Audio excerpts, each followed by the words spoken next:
God's purpose and will is to glorify himself. In Romans chapter 8 and verse 1, it says, "So now there is no condemnation for those who belong to Christ Jesus. And because you belong to him, the power of the life-giving Spirit has freed you from the power of sin that leads to death." Where does the power of sin come from? We know that the devil came as a serpent into the Garden of Eden to tempt Eve and Adam into biting the apple, opening their eyes, and now we are in a fallen state of man on life. We know that as believers, we cannot be without sin. We know that no one is truly righteous. No one truly seeks God.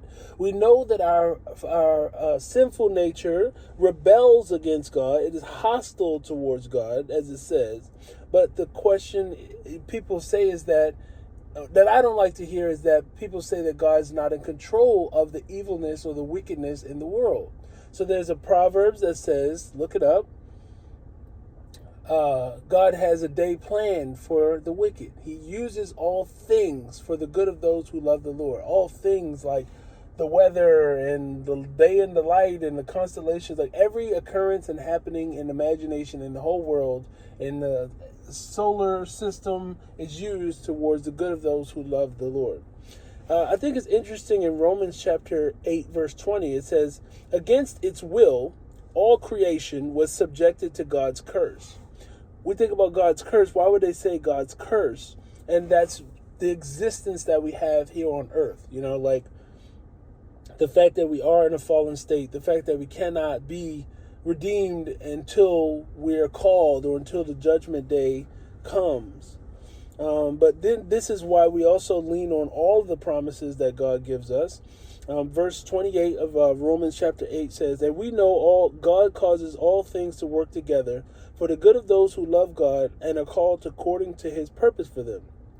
For God knew his people in advance, and he chose them to become like his son. And then another promise that's just a little further down.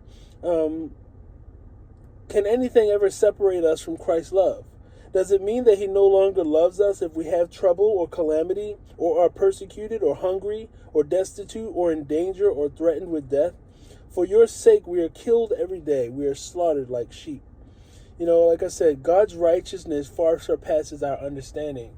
What we perceive as good and bad and right and wrong is fractional compared to what God's righteousness truly is. We must understand that all things in the world are under God's control and dominion, in heaven, in earth, everywhere, and nothing is out of his control.